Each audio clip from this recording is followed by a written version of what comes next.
Hello all, my name is Blake. Welcome. I have no idea what the light's doing, so if it comes in and out, I'm very sorry.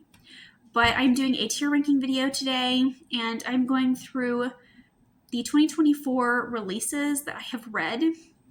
And I have 22 books to go through here. I am both very excited and very nervous about doing this video. I'm excited because I have never done a video like this before, but I'm also very nervous because I hate ranking things. I feel like it's very stressful and chaotic, to compare books to other books. So I'm sure this will be a very stressful experience for me, but let's just go ahead and get started. I'll go through the tiers, even though they are pretty self-explanatory. I have D and F here at the bottom. Those don't really count in the ranking because I didn't finish them. And then I have Fighting for My Life. These are books that I either wish I had DNF'd or that were a real struggle to get through. And then I have It Was Fine. These were just middle of the road. I enjoyed these, but I didn't love them. I didn't hate them. Then I have Solid Choice and Would Read Again. And starting out, we have a very strong opinion here, Sanctuary of the Shadows. This was the first book I read in 2024, and I absolutely hated this book. It was my worst read of the year. So it's very easy to place this one. I went into this one and I knew that it was compared to Avatar: The Last Airbender and The Night Circus. It was definitely not those things. Very dumb characters. It was very romance heavy. There wasn't really a whole lot going on fantasy-wise, and the characters didn't know anything about their own world, and it really gave me the ick in terms of the romance. Very insta-lovey, and the male main character has no memory of his life. So it kind of has like a very childlike mindset, and I just didn't like that. And I think it was very unedited, so it's going there. And up next I have Emily Wilde's Map of the Otherlands. I really liked this one. I'm placing it in Would Read Again for now. It was not my favorite read of the year, but my gosh, I had such a good time reading it. Very cozy, very atmospheric. I loved the descriptions and the setting. I just had a great time seeing new and old characters, and it just felt like the stakes were higher in this one. I loved seeing the fairy realm. I love our grouchy antisocial professor, and I love Bamblebee, who's the complete opposite. I loved it better than book one. I thought it was even better than book one. And up next, I have Bride by Ali Hazelwood. Do I want to place this for, let's see, in Fighting for My Life or It Was Fine? I gave it a 2.5 stars. I liked the first couple of chapters. I liked the idea of like a werewolf vampire treaty where they have to like get married. I liked it. I liked the arranged marriage aspect. But then after that, like everything kind of just fell off and it became more of a romance. And yeah, I think I'm gonna go in Fighting for My Life. Yeah, the romance kind of took over, and it was very heavily based in miscommunication and not sharing information with each other. I was not sold on that.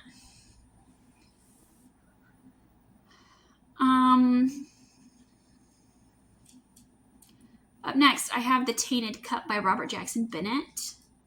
Definitely solid choice one here. It was definitely a real genre bender. We have like a mystery and a fantasy world, and there are sci-fi and horror elements. It was kind of like a Sherlock and Watson type situation, and I did like that. And I really liked the beginning, and I really liked the end. But I do feel like the middle was a bit difficult to get through. Well, not difficult. Like, I still enjoyed it, but like I do think it was really slow in the middle. I think it was doing a lot of setup, and I think the series has a lot of potential to be really good. But I'm happy with that going in solid choice for now. What Feast at Night? This one I'm going to put in the It Was Fine category. I really loved What Moves the Dead, and this is the sequel. We are following those same characters, so I did like seeing those characters again and that familiarity. I loved that this was like a folk horror story. It was very atmospheric. It was taking place in this cabin in the woods. I loved the setting, but I do feel like the horror elements were pretty minimal. and it took a long time for like the story to really get going. So it was a bit late on those elements for me, but it did have really great explorations of grief and PTSD, and so I did really like a lot of the elements that were there. And next I have Heartless Hunter by Kristen Cicerelli. This is a witch hunter romance story, and they're kind of using each other to gather information. Very fun. It took a lot of tropes that I was not expecting a whole lot out of. They were very basic tropes, but they had like a little bit of a spin on them that was interesting. And massive cliffhanger. Really like blew me away. I'm gonna put it in Would Read Again. I gave it 5 stars. It was exactly what I wanted at the time that I read it. But did I love it as much as Map of the Otherlands? I think I gave Map of the Otherlands 4.5 stars. Surprising. So far, this has been like really easy. I'm very surprised about that. So far, this has been surprisingly easy. And I'm like really happy about that. I thought it would be really hard for me to rank these, but that doesn't seem to be the case so far. Next, I have A Tempest of Tea by Hafsa Faizal, and this one is definitely fighting for my life. So we have a heist story that wasn't heisty enough. We have like a blood den and a tea room, and those weren't really present. We have 5 main characters that are like involved in this heist, but we only see POVs from 3 of them. And there was like this King Arthur subplot. I don't know. I feel like this book had too much going on, and I would have liked it more if we had just focused on 1 or 2 things instead. And I really wish those elements would have been more pronounced. I feel like it just took too long to get things off the ground. And my cats are like having a standoff over there. When the Moon Hatched by Sarah A. Parker. I DNF'd this one. At like 100 pages in, I was not gelling with the writing style. I kept reading and rereading. And you know, whenever the writing style is so flowery that it doesn't make sense, that's where I was at with that book. I did like the world building in the beginning. Up next, I have The Butcher of the Forest. It was fine. I read this one, and we follow this woman who's like in her 30s, and she has to go into the forest and go and find 2 of the children from the king. They have gone missing, and it has like a lot of that old fairy tale folklore, Grimm's fairy tale vibe going on. You know, don't eat the fruit of the forest, don't stray off the path. It has like a lot of like dark cottagecore, a lot of body horror type elements, cosmic horror. Like, I really enjoyed those elements, but it did end on a bit of a cliffhanger, and I was not loving that. Next up, I have Where the Dark Stands Still. Solid choice. I think I like this one better than The Tainted Cup. This is another fairy tale type story. It does have like a cottagecore element. It is YA. We follow this woman who has magic, and she wants to give it up because it has hurt the people around her. So she goes and she meets the Demon of the Wood, and he says that he will take her magic if she will work for him for a year. So she goes and lives in this castle. Parts of this reminded me of Beauty and the Beast, even though it's nothing like Beauty and the Beast other than that basic premise. But we have like an enchanted castle. His home is like a sentient being, and we have like a shadow cat, and there's, you know, a ghost dog, like a spirit dog, and the forest is alive, and I just loved it. It was very cozy, very charming, very well written. This is, I think, where things are going to start to get hard now that we've started placing some things on the board here. Next, I have The Hedge Witch of Fox Hall. I don't know where to place this one. Okay, so in this book, we follow this young hedge witch, and she is not a very powerful hedge witch, but she just does little magic to help the people in her village. And she wants to restore magic in this world. But like I said, she's not very powerful. The magic is dying, and we follow these two princes who are vying for the throne. And there was a romance introduced in this book, like 75% of the way through, like a love triangle. And I did not like the love triangle aspect. And like our main character has gone through so much, and like she's currently grieving, and she's, you know, feeling abandoned by her fellow witches. And I feel like romance didn't even need to be there. And I feel like the romance is kind of what dragged this down for me. Our main character didn't even seem romantically interested in someone. So that kind of threw me for a loop. But I did love the descriptions in this world. I loved the nature magic. She has to sing to make the plants do what she wants. That was very cute. She has a fox companion. And again, very cottagecore. That seems to be a theme this year. I really enjoyed it though. I gave it a 3.5 stars. I don't know if I want to put it in it's fine or solid choice.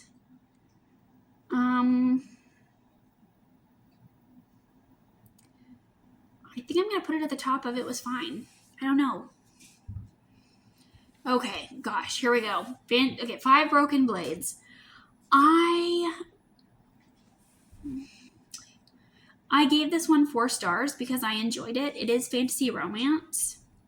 I originally went into it thinking it was just fantasy. But then I was like, wow, the romance elements in this are pretty heavy. We follow 3 sets of couples as they are performing a heist to kill this god emperor, basically. He's basically someone who can't be killed. And the world building and the character work and the magic was all very lacking. And I wasn't that into it. But like, it was a really fun story. I read it in one sitting. And I gave it 4 stars for that reason. But like, in terms of quality of writing, like, I don't think it deserves to be here. You know, and the solid choice, like, I didn't love it. Like, the writing of the Hedge Witch of Foxhall, like, the writing there was better. And that was a really beautiful world and a really beautiful story, and the magic was more fleshed out. Whereas in this book, we just have magic and world building. So, like, I don't know where to put it. And that's the thing. Like, this is what I hate about these ranking videos is, like, I have a really hard time comparing things to each other because I don't read fantasy romance and epic romance for the same things, for the same reasons. Like, I feel like I read them in very different moods and I want very different things. And I feel like I rate them very differently. I think maybe I'm going to put it here and it was fine. Possibly.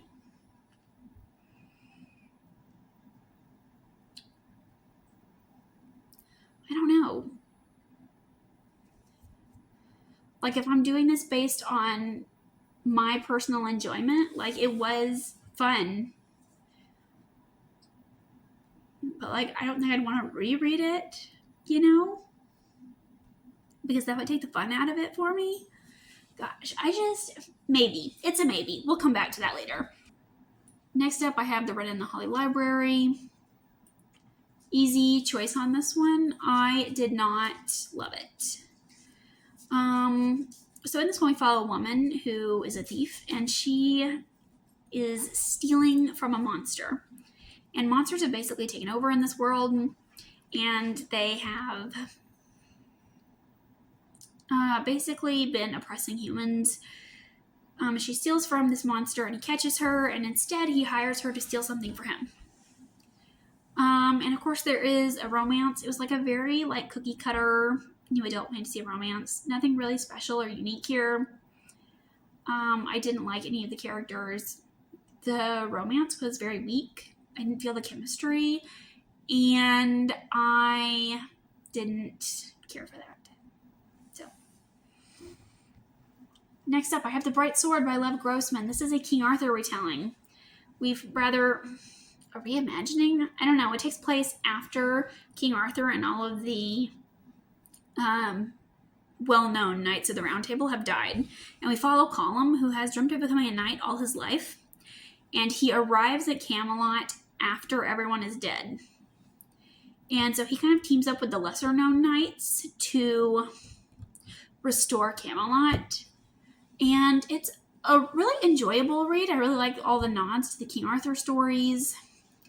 But I do feel like we had like a lot of flashback chapters where we like got to know these knights. And they kind of came at inopportune times. I feel like the story felt really jarring and choppy because of the pacing and the way that we get their background stories. So I ended up giving this one 3.5 stars rating wise. But like, again, it was fine. I really appreciate what the author was trying to do with this one. I really loved all of those nods, and he doesn't shy away from like the darker side of King Arthur stories, you know, so I did appreciate that. And next we have Immortal Dark. I gave this one 3.5 stars. It was solid up until the end, I think. We have this woman who goes to a vampire college in order to claim her house because the houses run the college. And she is kind of at odds with her house vampire. And her sister is missing. We have like a lot of like secret societies. It felt like very Juden Carden vibes from Cruel Prince.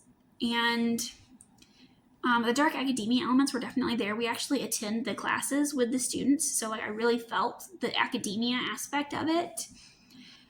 But at the end, I feel like it was a little rushed, so I ended up knocking my rating down to a 3.5. I thought it was going to be a 4 other than that, but like if it hadn't been for that ending, you know, it would have definitely been a 4. So I'm putting it here in solid choice because it wasn't a continuous issue that I had throughout or anything. It was just something that happened there at the end. An Academy for Liars by Alexis Henderson. I originally gave this one 3 stars when I read it. But then after thinking about it for a while, my rating kind of dropped down to a 2.5 stars. It wasn't bad by any means, but I feel like I just wanted more of everything. The world, I wanted more explanations, I wanted more horror elements, I wanted more from the relationship, from the characters, and I didn't get it. So I think I'm going to place it in Fighting for My Life because that was just like a consistent thing that I wanted throughout the story. Empire of Shadows by Jacqueline Benson. This is a story like The Mummy. We follow a woman who has discovered a map to El Dorado, and she hires this man named Adam to be her guide to the jungle. Of course, shenanigans ensue, and there is a lot going on. It is historical fantasy, and it is very fun. It also kind of reminds me of Indiana Jones a bit. I love those films, and I really love that book. It really captured like everything that I wanted in like an action adventure book, so great job on that one. Warm Hands of Ghosts by Catherine Arden. I DNF'd this one as well. So many people loved it. And I went into it thinking it was historical fantasy, and it wasn't really. I think it would just be like historical fiction. Like the fantasy elements didn't really feel fantastical to me. And I was reading it, and I was so bored. You know, we follow Laura, who was a nurse in the World War, and her brother was a soldier, and he went missing. So she is going out to the front to find him. And I liked her brother's POV because we get his POV as well. But Laura's POV was so slow, so boring. And I was 50% of the way into this book and nothing had happened. And I was just like forcing myself to read it. So, another one, The Book of Doors. I DNF'd this as well. This was a book about magical books. So it should be something I love, but it was incredibly boring. And again, I didn't feel any fantasy elements. Like they were there, but like I didn't feel it. And we followed these very like two-dimensional characters throughout, and there are time skips in the book, and I'm not a fan of that. So I DNF'd that one about 25% of the way through. Blood Over Brighthaven, Chef's Kiss, best book of the year. It is dark academia. We follow Sayana, who's the first woman to be a high mage. And we follow her assistant Tamil, who is a Quinn man, and he is treated like a lower class citizen. It talks a lot about misogyny and class, and it is so good. Like, so much great commentary in this book. And like, I was feeling all the feelings: angry, hopeful, sad. Like, this book had it all. And I really loved the writing in this. I wish I had tabbed and annotated my copy when I read it. Next year I have Bloodguard. Did not enjoy this one. I started this one very hopeful because it was pitched as like a gladiator type story. We follow this male main character who is a gladiator, and he is fighting as a gladiator, and if he lives long enough, he can become a Bloodguard, which is like basically society, like the ruling class of society. So he'll become royalty if he lives long enough. And we also follow this elven princess, and her family has fallen apart, and she has lost her royal title, but she has to get married to royalty. So she approaches this gladiator, and she's like, if you live long enough, you can become Bloodguard and marry me. So they're basically working together. And again, it was very insta-lovey. I was really disappointed with the romantic relationship in this one. And it takes place in a fantasy world, and we have like all these fantasy creatures. I feel like it started well. Like, we started out in the arena in like the middle of a fight scene. But then after that, it was just another basic new adult fantasy romance, and I was very sad about that. And lastly, here I have A Song to Drown Rivers. I just finished this one yesterday. And I'm going to put it in, it was fine. I gave it 3 stars. I don't think I liked it more than these. Yeah. This is a retelling of one of the 4 beauties of China. We follow this woman who has been trained to seduce an enemy king, and she is going to be a spy and bring his empire down from the inside. And it was an enjoyable read. It gave me exactly what I thought it was going to give. And there were some scenes that were really beautifully written, and there were some really beautiful lines there. So I do feel like it was way too fast-paced, though. I wish it had been a trilogy or something, not just like a solo book. I'm actually surprised at how easy it was for me to rank these. I thought it would be a lot harder. I'm still not sure about this 5 Broken Blades. I'm like, if I go by rating... And I mean, I went by rating for these other ones. Like, I didn't look at them too critically. So, like, maybe I should. Like, if I was being more critical of things, maybe I would have placed things differently.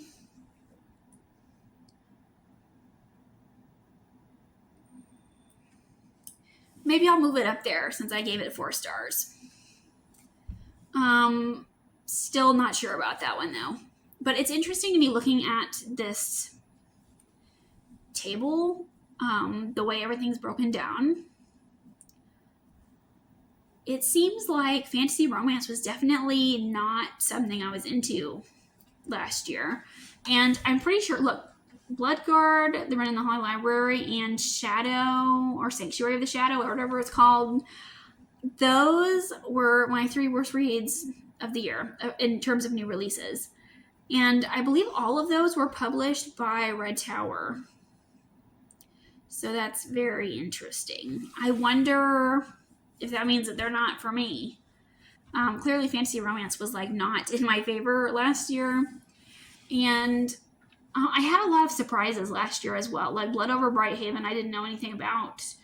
Where the Dark Stands Still, The Hedge Witch of Foxhall, The Bright Sword,